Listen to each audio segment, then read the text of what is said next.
Hai guys, welcome back to my YouTube channel dengan aku Johabat Siska Berpranginangan dengan UTM A1 Channel 24022 dengan mata kuliah Pengelolaan Pendidikan dan dosen pengampu Bapak Dr. Muhammad Kristiawan MPD. Nah, pada materi ketiga pertemuan kita kali ini kita akan belajar mengenai materi kurikulum dan pembelajaran. Nah, di sini kita akan fokus kepada bagaimana kurikulum dan bagaimana itu kurikulum dalam proses pembelajaran. Karena itu langsung saja kita bahas.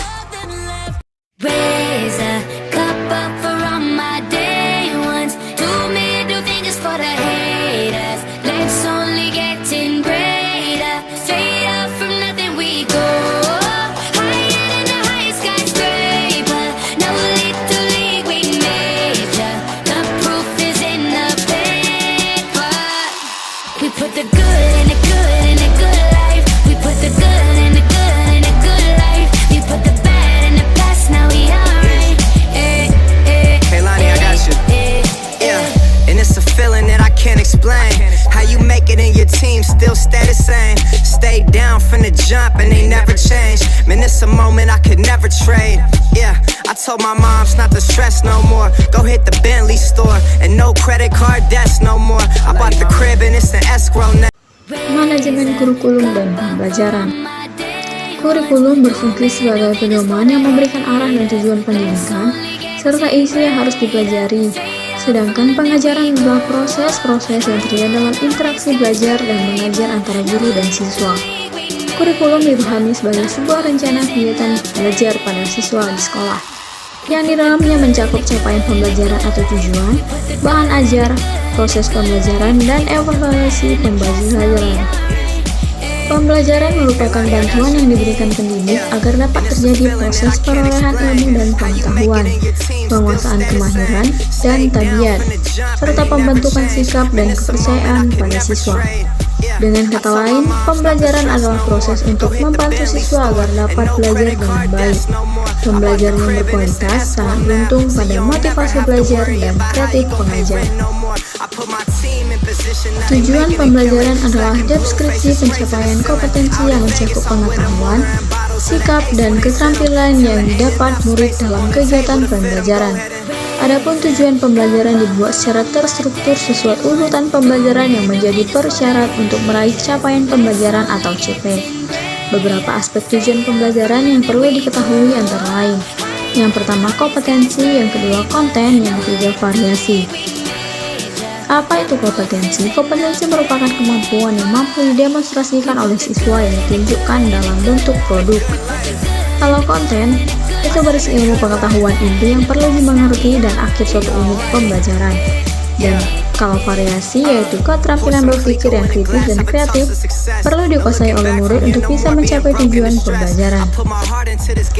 Adapun ciri-ciri pembelajaran yang baik adalah mampu membuat siswa belajar, menetapkan tujuan pembelajaran terlebih dahulu, dan mengendalikan prosesnya dengan baik dan teratur. Nah, pendidik kepada peserta didiknya, contoh pembelajarannya yaitu yang pertama, berorientasi pada tujuan pembelajaran. Dalam hal ini, guru tidak menerapkan batasan terkait metode yang digunakan dalam mengajar. Yang kedua, memancing keterlibatan siswa. Saat menerapkan contoh pembelajaran ini, guru harus memancing siswa untuk ikut aktif dalam proses belajar mengajar. Guru dapat memberi ruang bagi siswa untuk mengutarakan pendapat atau saling berdiskusi. Yang ketiga, menyeimbangkan aspek kognitif, afeksi, dan psikomotor. Dalam pembelajaran ini, guru tidak hanya fokus meningkatkan aspek kognitif siswa, melainkan juga turut menumbuhkan aspek afeksi dan psikomotorik agar berkembang lebih baik. Prinsip yang telah kita bahas tersebut sejalan dengan 10 aturan baku atau aksioma yang terdapat dalam kurikulum. Yang pertama, perubahan itu pasti. Kurikulum itu sebagai produk dari masyarakat. Perubahan yang terjadi secara bersamaan adalah perubahan secara kulikuler. Perubahan kurikulum terjadi karena ada perubahan dalam masyarakat. Perubahan kurikulum terjadi merupakan kerjasama antara semua kelompok.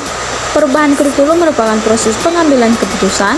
Perubahan kurikulum bersifat berkelanjutan dan tiada akhir.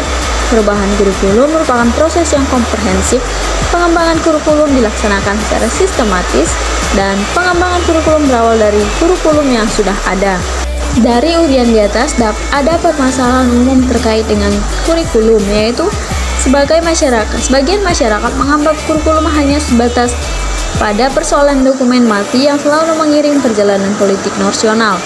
Yang kedua, kurikulum dipandang sebagai sesuatu yang terpisah, kegiatan pembelajaran instruksional. Yang ketiga, perubahan kurikulum kurang mempertimbangkan sesi kesiapan dan pengembangan kurikulum di sekolah. Dilihat dari implementasinya, secara garis besar kurikulum dapat dibedakan jadi dua bagian, yaitu kurikulum tertulis, merupakan dokumen kurikulum yang berisi aturan, pedoman, atau garis-garis program pembelajaran yang sudah ditetapkan sekolah atau madrasah dalam pemerintah untuk dilaksanakan dalam kegiatan pembelajaran. Kurikulum tertulis ini biasanya terdiri pada pedoman baku disepakati di wilayah tertentu atau berlaku secara nasional sehingga menjadi ketetapan dan standar baku di sebuah wilayah atau negara. Kurikulum tertulis berfungsi sebagai pedoman pelaksanaan kurikulum terbaik yang diharapkan dapat dilaksanakan di lembaga pendidikan. Kurikulum tertulis juga mencerminkan cita-cita besar yang idealis lembaga pendidikan. Hidden kurikulum atau kurikulum tersembunyi merupakan kurikulum yang berkembang secara alamiah atau tidak direncanakan secara khusus. Menurut Cartwright, proses pembentukan dan pengembangan nilai-nilai pada anak didik itu ada 5 tahap.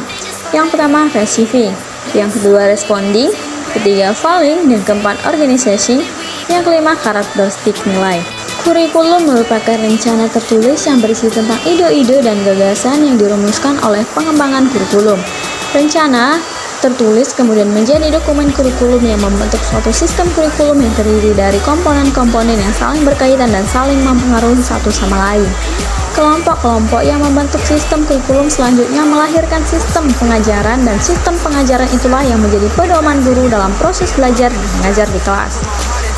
Kurikulum dan pembelajaran merupakan dua hal yang tidak dapat dipisahkan, walaupun keduanya memiliki posisi yang berbeda. Kurikulum berfungsi sebagai pedoman yang memberikan arah dan tujuan pendidikan, serta isi yang harus dipelajari, sedangkan pengajaran adalah proses-proses yang terjadi dalam interaksi antara belajar dan mengajar dan antara guru dan siswa.